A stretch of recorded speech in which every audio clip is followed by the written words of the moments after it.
Shaddai El Shaddai సర్వశక్తిమంతుడా El Shaddai El Shaddai సర్వశక్తిమంతుడా సర్వశక్తిమంతుడా ఎల్ షడాయ్ ఎల్ షడాయ్ సర్వశక్తిమంతుడా ఎల్ షడాయ్ ఎల్ షడాయ్.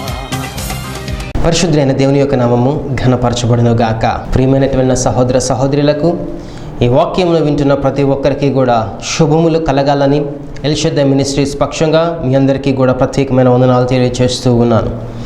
ఈ వాక్యమును వింటూ చాలామంది మాకు మెసేజెస్ పంపిస్తూ ఉన్నారు, ఫోన్ కాల్స్ చేస్తూ ఉన్నారు. మీ యొక్క ప్రేయర్ రిక్వెస్ట్స్ని బట్టి వాటి నిమిత్తమే ప్రార్థన చేస్తూ ఉన్నాం. అట్లాగే మాకు తిరిగి మీ కార్యం, దేవుడు మీ జీవితంలో చేసిన కార్యములను బట్టి మాకు మీ ప్రతిస్పందన సాక్ష్య రూపంలో దేవునికి మహిమకరంగా మీరు తెలియచేస్తున్న విధానాన్ని బట్టి మేము కృతజ్ఞులమై ఉన్నాం. నేటి వాక్య భాగాన్ని ధ్యానం చేసుకుందాం. పరిశుద్ధమైన బైబిల్ గ్రంథంలో నుంచి 2వ తిమోతికి రాసినటువంటి పత్రిక, అపోస్తులైన పౌలు తిమోతికి రాసిన 2వ పత్రిక 2వ అధ్యాయము 11వ వచనాన్ని ధ్యానం చేసుకుందాం.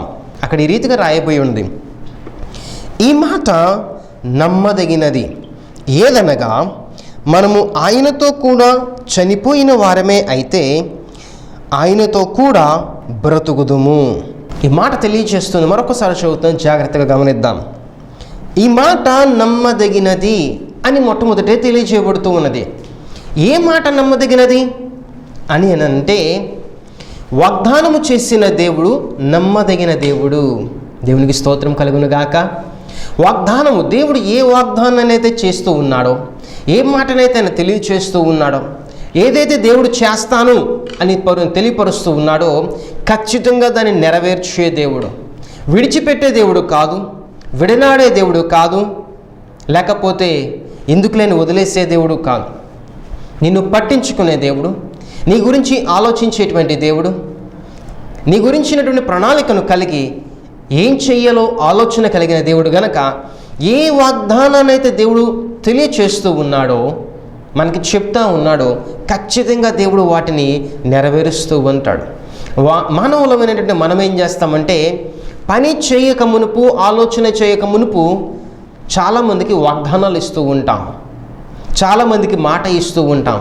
నేను ఈ పని చేస్తాను, మీకెందుకు, నేను ఇట్లా ఉంటాను, మీకెందుకు అని చాలామందికి వాగ్దానాలు చేస్తూ ఉంటాము, కానీ నెరవేర్చలేము. ఎందుకని అని అంటే మనం ముందు మాట ఇస్తున్నాము, తదుపరి కార్యం చేస్తూ ఉన్నాం. కానీ దేవుడు మనకంటే మునిపే ప్రణాళికను మన జీవితం పట్ల స్థిరపరచి మనం ఎట్లా ఉండాలి, ఎట్లా జీవించాలి, ఎక్కడికి వెళ్ళాలి, మన పరిస్థితి ఏమైనదో సమస్తాన్ని కూడా దేవుడు తన జీవ గ్రంథమును లిఖించి ఉంచాడంట. ఆయన గ్రంథములు మన గురించిన ప్రతిదీ కూడా లిఖించి ఉంచాడు కనుక తదుపరి ఏం జరగబోతుందో మన గురించి తెలిసిన దేవుడు ఆయన. కనుకనే ఏదైతే జరగబోతున్నదో దేవుడు అదే మనకు తెలియచేస్తూ ఉన్నాడు. ఏదైతే తెలియచేస్తూ ఉన్నాడో ఖచ్చితంగా దాన్నే జరిగిస్తూ ఉన్నాడు. దేవునికి స్తోత్రం కలుగును గాక. అదే ఇక్కడ తెలియజేయబడుతుంది. ఈ మాట నమ్మదగినది, దేవుని నోట నుండి వచ్చు మాట నమ్మదగిన మాట. దేవుని నోట నుండి వచ్చిన ప్రతి మాట కూడా జీవింపచేసేటువంటి మాట. దేవుని నోట నుండి వచ్చి ప్రతి మాట మనల్ని బలపరిచేటువంటి మాట. దేవుని నోట నుండి వచ్చి ప్రతి మాట ఎండిపోయిన వాటిని సహితం జీవముతో లేపగలిగిన శక్తివంతమైనటువంటి మాట. దేవునికి స్తోత్రం కలుగును గాక. ఆయన మాటలో శక్తి ఉన్నది, ఆయన మాటలో పరిశుద్ధత ఉన్నది, ఆయన మాటలో పరిపూర్ణత ఉన్నది. అందుకనే ఆయన మాట నమ్మదగినది. వాగ్దానము చేస్తే దేవుడు ఖచ్చితంగా నెరవేర్చే దేవుడు. ఆయన మాట నమ్మదగినది. బైబిల్ గ్రంథంలో ఉన్న ప్రతి మాట, ప్రతి వాగ్దానము కూడా దేవుడు మనతో మాట్లాడే మాటే. అవన్నీ కూడా నమ్మదగినవే. దేవునికి స్తోత్రం కలుగును గాక. చూద్దాం వాక్యం. ఈ మాట నమ్మదగినది. దేవుడు తెలియజేసే మాటలు అనేకమైన ఉన్నవి. అందులో ఒక మాటను ఇక్కడ తెలియజేస్తున్నాడు, దీనిని కూడా మీరు నమ్మండి అని చెప్తా ఉన్నాడు. ఏంటి ఆ మాట అని అంటే, ఏదనగా మనము ఆయనతో కూడా చనిపోయిన వారమే అయితే ఆయనతో కూడా బ్రతుకుదుము. దేవునికి స్తోత్రం కలుగును గాక. ఆయనతో కూడా మనం చనిపోయిన వారమే అయితే ఆయనతో కూడా బ్రతుకుదుము అని ఇక్కడ వాక్యాన్ని మనం చూస్తూ ఉన్నాం. ఆయనతో కూడా చనిపోవటం అంటే యేసుక్రీస్తు ప్రభువారు ఈ లోకానికి వచ్చినది ఎందుకయ్యానంటే మన పాపముల నిమిత్తమే. మనము తప్పిదము చేసి మనము శిక్షకు అర్హులంగా ఉంటూ ఉన్నాం. మనం చేసిన తప్పుకు మనము పరిహారాన్ని చెల్లించాలి, మనము శిక్షను అనుభవించాలి, దాన్ని బట్టి మనము తిరిగి రిజల్ట్ని పొందాలి. కానీ దేవుడు ఏం చేశాడో తెలుసా? నీ పక్షంగా నా పక్షంగా నిలబడి మనము అనుభవించవలసిన శ్రమకు బదులుగా ఆయన శ్రమను అనుభవించాడు. మన శరీరంలో మనం పొందవలసిన గాయములకు బదులుగా ఆయన శరీరంలో గాయములు పొందాడు. మనం పొందవలసిన శ్రమలకు బదులు ఆయన శ్రమపరచబడ్డాడు. అంత గొప్ప దేవుడు ఆయన. ఆయన మన కొరకై ఈ లోకంలో చనిపోవటానికి వచ్చిన దేవుడు.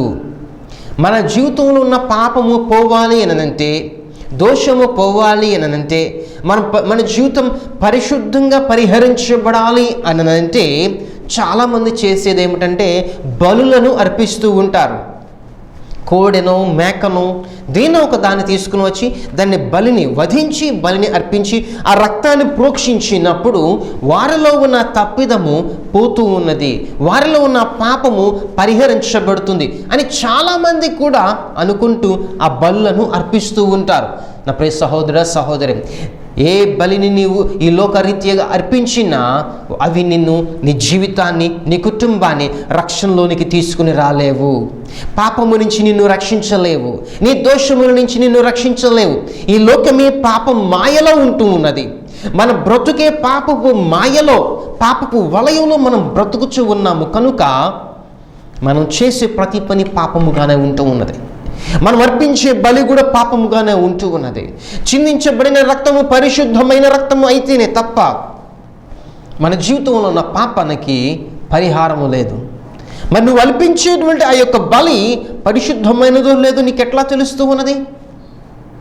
ఆ రకంగా తెలియాలి అని అంటే ఒక ఎక్స్టర్నల్ ఫోర్స్ మన కొరకై దిగి రావాలి, ఒక మహాశక్తి మన కొరకై దిగి రావాలి.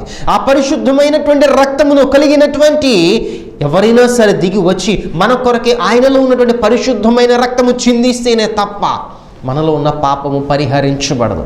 కనుకనే యేసుక్రీస్తు ప్రభువారు నరరూప మానవునిగా రక్త మాంసములను కలిగిన వాడుగా పరలోకమును విడిచి ఆయన యొక్క పరిశుద్ధమైనటువంటి స్థానమును, సింహాసనమును విడిచిపెట్టి మన కొరకే ఈ లోకానికి వచ్చిన దేవుడు. ఆయన భుజాల మీద మన పాపమును వేసుకొని మన పాప భారమును ఆయన మోసుకుంటూ ఆ సిలువలో ఆయన చనిపోయారు. ఆయన చనిపోయింది ఉత్తినే చనిపోలా, లేదా కొద్ది మంది వారి గురించి ఆయన చనిపోలేదు. ఒక తెగకు సంబంధించో, ఒక రాష్ట్రానికి సంబంధించో, ఒక మతానికి సంబంధించో, ఒక కులానికి సంబంధించో ఆయన చనిపోలేదు. తెల్లగా ఉన్నవారిని మాత్రమే నేను రక్షిస్తాను అని నేను చెప్పట్లేదు, విదేశీయులను మాత్రమే నేను రక్షిస్తానని చెప్పట్లేదు. దేవుడు వచ్చినది ఎవరి కొరకైనంటే సర్వ మానవాళి యొక్క పాప పరిహారము నిమిత్తమై. దేవునికి స్తోత్రం కలుగును గాక. హల్లెలూయా. సర్వ మానవాళిలో ఉన్నటువంటి పాపమును పరిహరించడానికి ఆయన లోకానికి వచ్చిన ఏకైక పరమ దేవుడు, ఏకైక రక్షకుడైనటువంటి దేవుడు. ఆయన పేరే తెలియచేస్తున్నది యేసు. యేసు అనగా రక్షకుడు అని వాక్యము సెలవిస్తూ ఉన్నది. ఆయన పేరులకు అర్థమే రక్షకుడు అని తెలియచేస్తూ ఉన్నది. మన జీవితాలను రక్షించడానికి ఈ లోకమునకు వచ్చిన దేవుడు, మనల్ని ఆయనతో పాటు నిత్యకాలము జీవింపచేయడానికి ఈ లోకమునకు వచ్చిన దేవుడు ఆయన. ఆయన ఈ లోకానికి వచ్చిన దేవుడు. నీ భారం, నీ పాప భారము, నా పాప, మన సర్వ మానవాళి యొక్క పాప భారము ఆయన భుజాల మీద వేసుకొని ఆ కలువరిగిరిలో ఆయన చనిపోయారు. ఆయన రావడం పరిశుద్ధంగా వచ్చారు. ఆయన చిందించిన రక్తము పరిశుద్ధమైనది, ఆయన చేసిన కార్యములన్నీ కూడా పరిశుద్ధమైనది. కానీ ఆయన చనిపోయే సమయంలో ఆయన మీద పాప భారము మోపబడినది. పాప భారముతో ఆయన చనిపోయారు. అనగా ఆత్మీయమైన అర్థము ఏమిటి, లేదా మనకు ఈ సందర్భంలో నుంచి గ్రహించగలిగిన అర్థం ఏమున్నదయ్యా అనంటే ప్రతి మానవుడు పాపములో చనిపోవాలి. క్రీస్తుతో కూడా చనిపోతాయి అంటే దాని అర్థం ఏమిటయ్యానంటే ఆయన వలె సిలువలో శారీరకంగా చనిపోవటం అని కాదు, కానీ ఆత్మీయంగా మనము పాపములో చనిపోవాలి, శారీరకంగా మనము పాపములో చనిపోవాలి. ఈ లోకపు కుతంత్రముల నుంచి మనం విడిపించబడాలి, చీకటి గల జీవితంలో నుంచి విడిపించబడి వెలుగులోనికి రావాలి. అలా రావాలి అంటే ప్రతి మనుషులను కలగవలసినది మారేటువంటి మనస్సును కలిగి ఉండాలి. వాక్యమును గ్రహించే మనస్సును కలిగి ఉండాలి. ఎందుకనేనంటే ఈ వాక్యము మన జీవితాలను సరిచేస్తూ ఉన్నది. ఈ వాక్యము మన జీవితాలను సక్రమపరుస్తూ ఉన్నది. ఈ వాక్యము మనల్ని బలపరుస్తూ ఉన్నది. మనలో ఉపయోగపడనవి లేకపోతే అనవసరమైనవి ఏవైతే ఉన్నావో అవన్నీ కూడా మనం జీవితంలో ఒక్కొక్కటిగా చెక్కివేసి తీసివేస్తూ మనలో దేవుని యొక్క స్వారూప్యంలోనికి మార్చగలిగిన శక్తివంతమైనది దేవుని యొక్క వాక్యము. దేవునికి స్తోత్రము కలుగును గాక. ఈ వాక్యము వినటము ద్వారా మన జీవితంలో ఉన్నటువంటి మన మనస్సు మార్చబడుతూ ఉన్నది. లోకము వైపు ఉన్నటువంటి మన మనస్సు దేవుని వైపునకు మార్చబడుతూ ఉన్నది. అపరిశుద్ధంగా ఉన్నటువంటి మన మనస్సు పరిశుద్ధంగా మార్చబడుతుంది. లోకములో జీవించే మనము దేవుని కొరకు జీవించడం ప్రారంభిస్తూ ఉంటాం. మారు మనస్సు అంటే ఏంటో తెలుసా?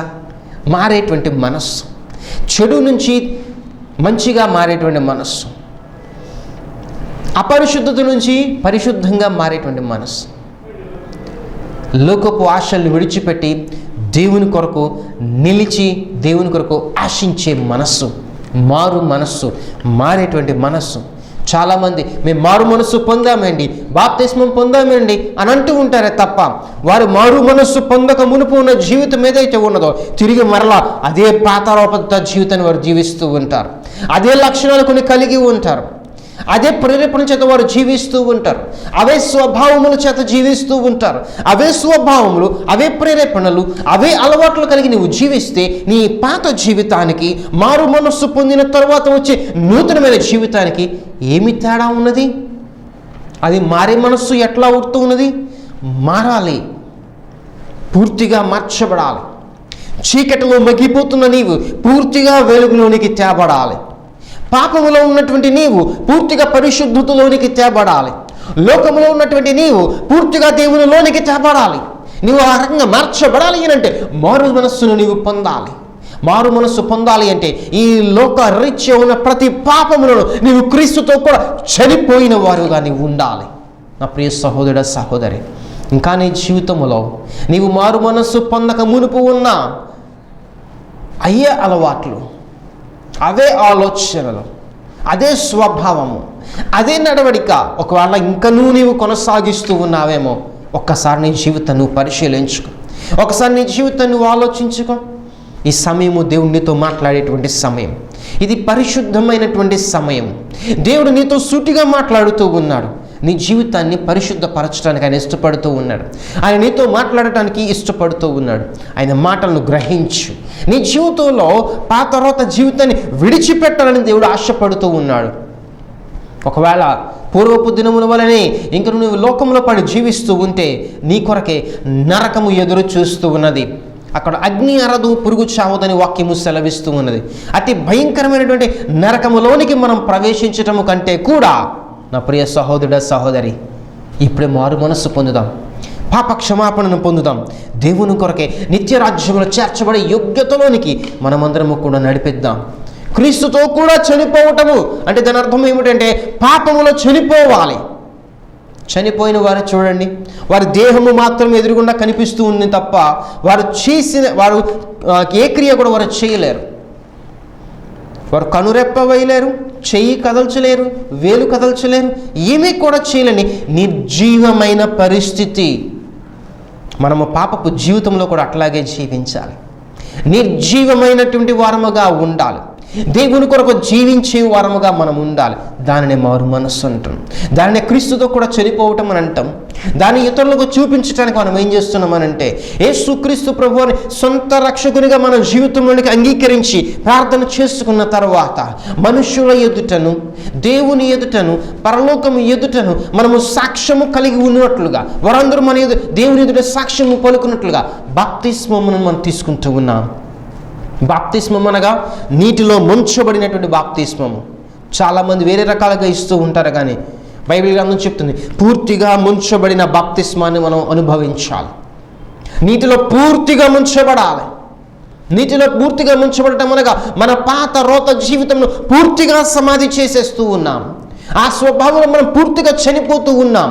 నీటిలో నుంచి లేపబడటం అంటే మనం నూతనమైన జీవముతో లేపబడుతూ ఉన్నాం. దేవునికి స్తోత్రము కలుగును గాక. ఒకవేళ ఇప్పటికీ నువ్వు గనక దేవుని సందులో మారు మనస్సు లేక, బాప్తిస్మము లేక, రక్షణ అనేటువంటి అనుభవం లేకుండా జీవిస్తూ ఉంటే, ఈ రోజున దేవుడు నీతో మాట్లాడుతూ ఉన్నాడు. ఇప్పుడే దయచేసి యేసుక్రీస్తు నామము పేరట రక్షణ, మారు మనస్సును కలిగి ఉండు. నీ పాత రోత జీవితాన్ని విడిచిపెట్టు. చీకటిగా ఉండి ఏం జరుగుతుందో తెలియని అగమ్యగోచరమైన పరిస్థితుల్లో నువ్వు ఉంటే, ఆ పరిస్థితులపై దేవుడు నీకు విజయాన్ని ఇవ్వబోతూ ఉన్నాడు. వెలుగును చూపించబోతూ ఉన్నాడు. నీ ఇందు నుంచి ఎలా బయటకు రావాలో దేవుడు చూపించబోతూ ఉన్నాడు. పాపమును చేసి, పాపమును నమ్ముకుని, స్వల్పమైన సంతోషము కొరకు పాపముతో ఇరుక్కునబడి నరకమునకు వెళ్ళటం కంటే కూడా మారు మనస్సు పొంది పాపమును కట్టడి చేసి దేవుని కొరకై జీవిస్తే నిత్యమైన సంతోషము కలిగిన పరలోక రాజ్యానికి మనము చేర్చబడగలం. దేవునికి స్తోత్రము కలుగును గాక. హల్లెలూయా. వాక్యం అదే తెలియచేస్తూ ఉన్నది. ఇది నమ్మదగిన మాట. అదేంటో తెలుసా? నీవు క్రీస్తులో పాపముతో చనిపోతే క్రీస్తుతో కూడా తిరిగి జీవముగా లేపబడతావు. అనగా జీవము కలిగి నీవు దేవుని సందులో నిత్యము ఎల్లకాలము పరలోక రాజ్యంలో చేర్చబడతావు అని వాక్యము సెలవిస్తూ ఉన్నది. యేసుక్రీస్తు ప్రభువారు ఈ లోకమునకు వెలుగుగా వచ్చిన దేవుడు, నిన్ను నన్ను వెలిగించడానికి వచ్చిన దేవుడు. ఒకవేళ ఇప్పటివరకు నీ జీవితంలో యేసుక్రీస్తు ప్రభువాన్ని కనుక ఎరిగి ఉండకపోతే, ఈ క్షణంలో యేసుక్రీస్తు ప్రభువాన్ని తెలుసుకోవడానికి ఇష్టపడు. ఈ లోకంలో మన జీవితంలో పాపమును తొలగించడానికి ఎవ్వరూ లేరండి, ఒక్క యేసుక్రీస్తు ప్రభువారే తప్ప. మన పాపముల నిమిత్తమే చనిపోయినది యేసుక్రీస్తు ప్రభువారే. ఆయన తిరిగి 3వ రోజున మరణాన్ని గెలిచి, సమాధిని గెలిచి, చీకటిని గెలిచి తిరిగి లేచిన దేవుడు ఆయన. పునరుద్ధానము కలిగిన దేవుడు ఆయన. మన పాపముల నుంచి విడిపించగల శక్తి, సామర్థ్యము కలిగిన దేవుడు ఆయన. అందుకే యేసుక్రీస్తు ప్రభువారు అన్నారు, నేనే మార్గమును, నేనే సత్యమును, నేనే జీవమును అని అంటూ ఉన్నాడు. మీరు కనుక నా మార్గములో ప్రయాణిస్తే అది సత్యమైన మార్గంగా ఉంటుంది కనుక అది జీవంలోనికి మమ్మల్ని నడిపిస్తుందని చెప్తా ఉన్నారు. యేసు ప్రభువే మనం పరలోక రాజ్యం చేర్చబడటానికి మార్గమై ఉన్నది. మన లోకము నుంచి రక్షణ కావాలి అనంటే, మన ప్రాణ, ఆత్మ, దేహములకు రక్షణ కావాలి అనంటే అది కేవలము యేసుక్రీస్తు ప్రభు వలన మాత్రమే మన జీవితంలో మనం పొందుకోగలం. ఈ లోకంలో, ఈ లోకపు పాపము చేత మనము సమాధి చేయబడదాం, చనిపోదాం, తిరిగి క్రీస్తుతో కూడా లేపబడదాం. తిరిగి క్రీస్తుతో కూడా లేపబడటం అంటే యేసు క్రీస్తు ప్రభువారు త్వరలో రానై ఉన్నారు. ఆయన రెండవసారి మరలా మనం కలుసుకోవడానికి రానై ఉన్నారు. మొదటిసారి వచ్చినప్పుడు మనందరి కొరకు మన పాపలు శిలువలో చనిపోయి తిరిగి లేచి ఆరోహణమైన పరలోక రాజ్యానికి మనకు గృహములను సిద్ధపరచడానికి, నివసించడానికి స్థలములను సిద్ధపరచడానికి ఆయన వెళ్ళి ఉన్నాడు. తిరిగి మరలా రెండవసారి ఆయన రాబోతూ ఉండగా ఆయనను ఎదుర్కొనటానికి సిద్ధముగా ఉంది. ఆయన వచ్చినప్పుడు ఆయన చాలామంది చూడలేకపోయారు, కానీ ఇప్పుడు రెండవసారి ఆయన రాబోతూ ఉండగా ప్రతి ఒక్కరు ఆయన చూడబోతూ ఉన్నారు.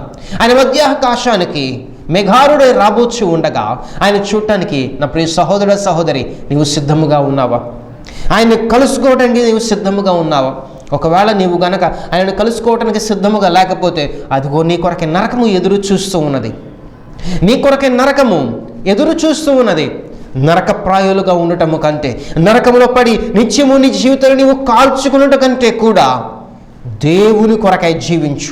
ఇప్పుడు ఈ క్షణమే మారు మనస్సును పొందయ్యా, నేను నరకానికి వెళ్ళటం నాకు ఇష్టము లేదయ్యా, మోక్షంలోనికి రావాలని నాకు ఇష్టం కలిగి ఉన్నాను కనుక నా పాత రోత జీవితం నేను విడిచిపెడుతూ ఉన్నాను, నీ వల్ల నేను కూడా పరిశుద్ధంగా జీవించాలని ఇష్టపడుతూ ఉన్నానయ్యా, నీ కొరకు నేను జీవిస్తానని చెప్పేసి దేవుని కనుక మనం చిన్న ప్రార్థన మన మనసులో చేసుకుంటే దేవుడు మనల్ని రక్షించే దేవుడు, దేవుడు మనల్ని ఆదరించే దేవుడు, చీకటిలోంచి విడిపించి వెలుగులోనికి నడిపించడానికి సమర్థవంతుడైన దేవుడు. దేవునికి స్తోత్రము కలుగును గాక. ఈ మాట నమ్మదగినది. ఏంటి ఆ మాట అంటే 2వ తిమోతికి రాసిన పత్రిక 2వ అధ్యాయం 11వ వచనం మరొకసారి చదువుతూ ఉన్నాను. ఈ మాట నమ్మదగినది.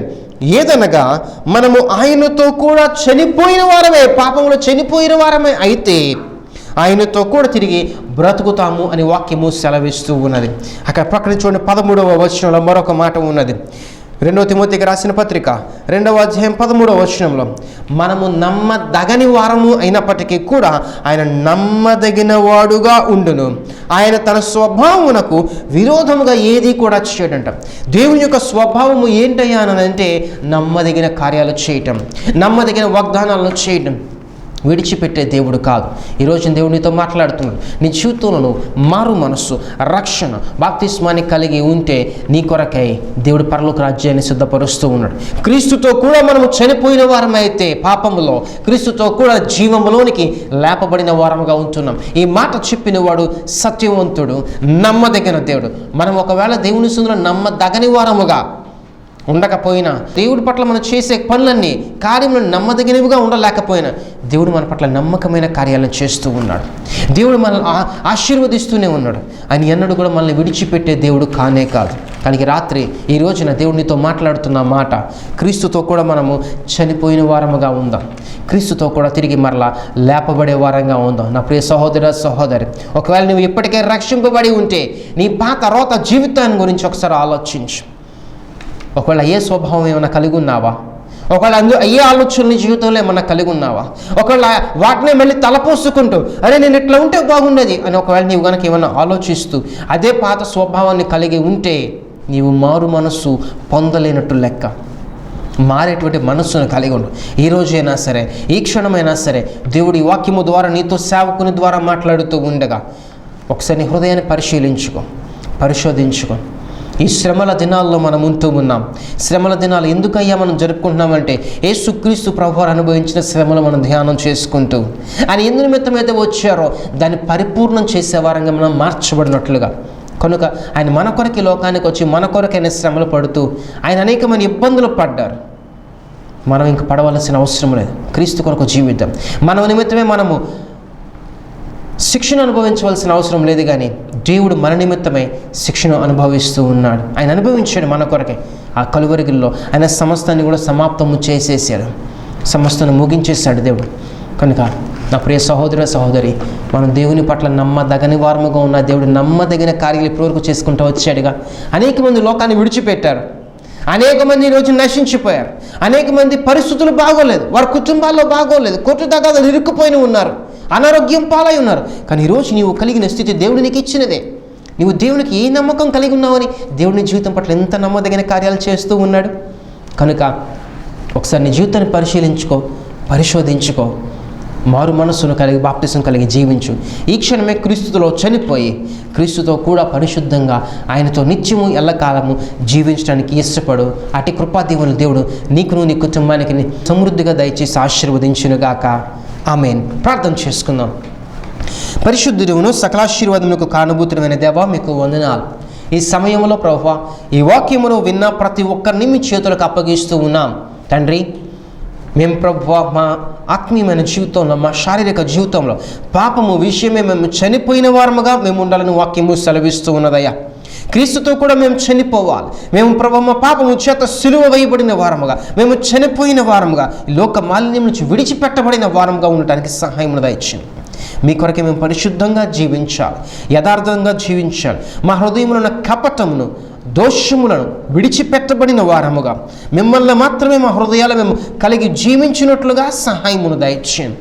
అయ్యా, ఈ సమయంలో ఎవరైతే నా తండ్రి మారు మనస్సు కావాలని, రక్షణ కావాలని, బాప్తిస్మము కావాలని ఇష్టపడుచు ఉన్నారో నిశ్చయముగా నజరుడైన యేసు నామములో వారి హృదయాలను దర్శించి ఈ రాత్రి చీకటి నుంచి వెలుగులోనికి వారి జీవితాలను నడిపించమని, వారి జీవితంలో నూతనమైన కార్యాలు జరిగించమని మీ సన్నిధిలో ప్రార్థన చేస్తూ ఉన్నాం.